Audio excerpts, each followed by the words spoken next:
everybody and see what your thoughts were on the Monero 51% attack. I know when we talk about Bitcoin, we talk about how safe the network is, and that that's actually a good reason to have a Bitcoin node. If you don't know what that is, maybe spend a little time looking at Bitcoin node operation.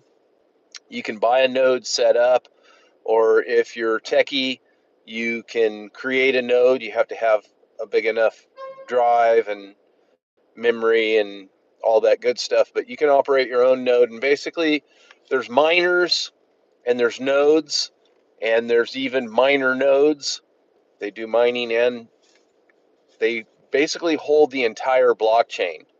Your ASIC miner is only holding part of the blockchain. It doesn't contain the whole blockchain. It that helps it work quicker and solving the blocks. As long as you have the accurate information for the block, then that is actually your miner works through a node to verify that that is an actual block on the entire blockchain chain, which would reside on one of these nodes. So anyway, if someone has more than 51% of these and they have all the hashing power, so you got to have kind of the nodes and a lot of hashing power. So keeping nodes is a good way to secure the blockchain. Well, Monero, we had this company called Qubit that apparently they use their hashing power to get over 50% of the I'm imagining the verification, because they're saying that they may not actually. They either got 51% of the blocks, or they got 51% of the blockchain, because Monero is somewhat like Bitcoin in that it's proof of work, and but it is ASIC resistant. They try to make sure that like Antminer doesn't come out and make a bunch of ASIC miners, which maybe, maybe that wasn't such a good idea. But anyway, here's my thoughts on this. Bitcoin is not in the same league as Monero. First of all, you look at Monero; it's way down on the list. Bitcoin is very secure in the fact that the nodes are spread out all over. Although there are some mining pools that are quite large, that could be concerning at some point, like the fact of how much is in China. A lot of people have been concerned about that, but it isn't like an imminent thing that is looming. It's just something to think about, moving forward. So back to Monero, as I digress so often on some of these tangents. Monero, man, my personal gut feeling is I don't know that they're going to get over this. And Qubit, I don't know what they have to gain from it, because it's like if you take over that blockchain, you've just destroyed everybody's confidence in it. So I just don't see this as being a win situation. Maybe I'm missing something here. I'd love to hear your thoughts. I think it's going to, like Qubit, who wants to be with a company that is destroying blockchains? One, and then two, Monero, their blockchain has been compromised at this level. Who wants to be a part of that? I was very interested in Monero. Now I wouldn't touch it with a 10-foot pole. Maybe I'm wrong. I'd love to hear your input, but I wouldn't have anything to do with either one of those projects. It just makes me more of a Bitcoin maxi than ever before. Okay, other updates. ETH is just screaming. I don't have the charts or anything. Obviously, I'm on the road, and I always think about, oh boy, do I need to put an update? And overall, I look at the market, and we talk about kind of basically two things are the theme of this show lately, last couple years, is what is Bitcoin's all-time high? Is it doing good or bad? What's the future look like, right? And what's everybody's prediction? And then sometimes I chime in my prediction which has been 180,000 by the end of the year, kind of extending that out to a little past the end of the year to maybe the beginning of the year. One thing we've noticed this cycle is, I thought the ETFs were really going to skyrocket everything a lot quicker. They did make things go up, but not really skyrocket. And then the slowdown for August, maybe it's going to be August, September. It just hasn't been that big of a slowdown. In fact, altcoins are a little bit hotter.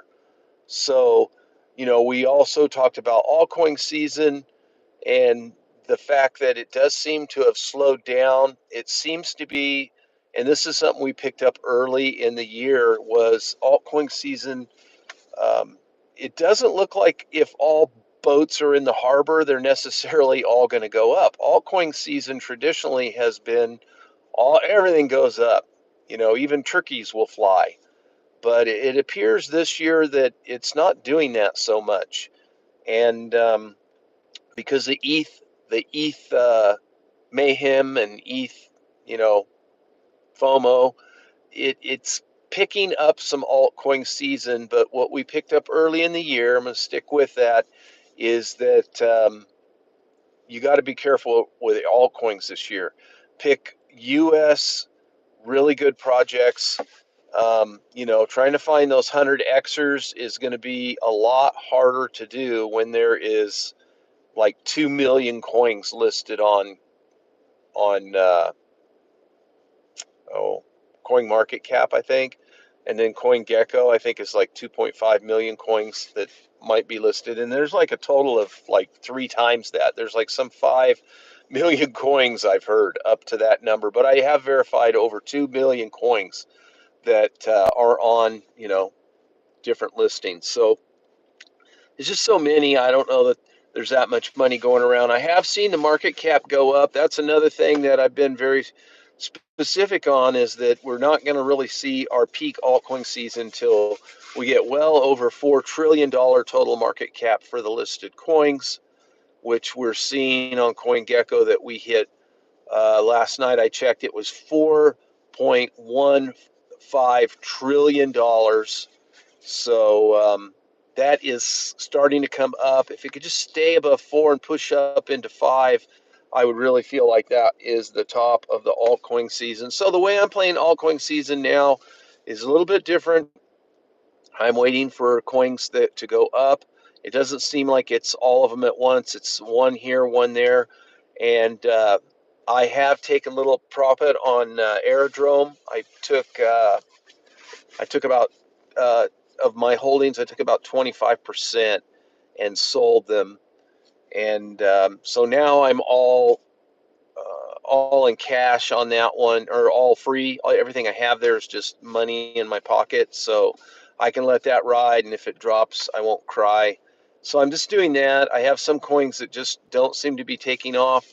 Some of them haven't come up at all. Some of them are back up about 50%. So I'll be watching those very closely. And some of the ones that I just don't think have the strength because they're really high rollers, I will be cashing them out somewhere near maybe even what I paid for them, unless they looks like promise to maybe go up a little bit more. So I'll be watching those coins very closely. And then, like I said, the U.S. more major crypto coins, those are the ones that I'll hold out for the end of altcoin season. So even though it looks like altcoin season is starting because of ETH mania, I don't think altcoin season's coming until after we see Bitcoin's all-time high. So this may be another kind of altcoin season precursor, I guess. So we'll have to see.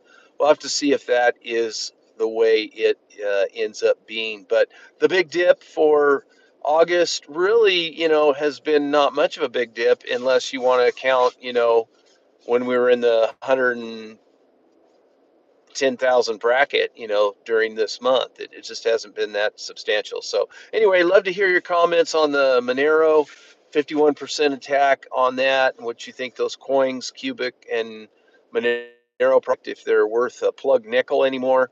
And have a great day. Goodbye.